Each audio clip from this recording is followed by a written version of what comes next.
Hujambo, welcome to Kiswahili with Ibrahim. Today we will learn past tense. Leo tutajifunza wakati uliopita. Wakati uliopita hutumika kuonyesha jambo lililotokea zamani. Hutumika kuonyesha jambo lililotokea zamani.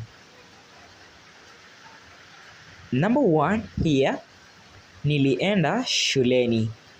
Nilienda shuleni. I went to school. Number 2, alikula chakula. Alikula chakula. He ate food. Number 3, tulicheza mpira. Tulicheza mpira. We played football.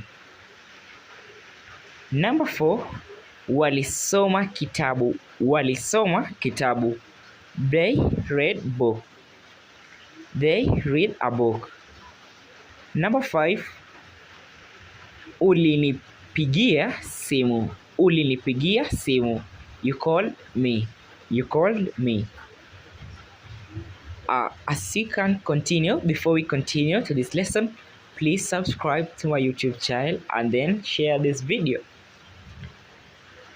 Then tukirudia tena hapa marudio, wakati uliopita hutumika kuonyesha jambo lililotokea zamani. Alama Kiswahili tunatumia li.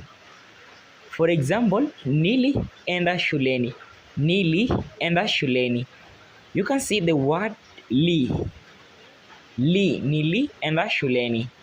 Kiingereza verb huwa katika past. Mfano, went, ate, played.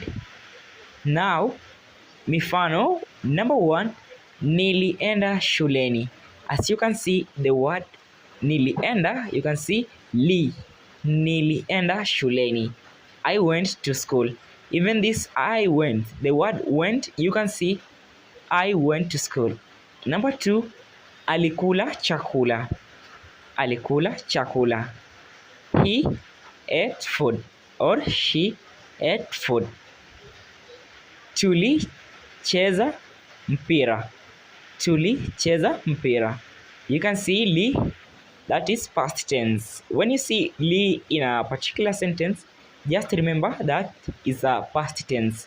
Ni wakati uliopita. Tulicheza mpira. We played football. Number 4,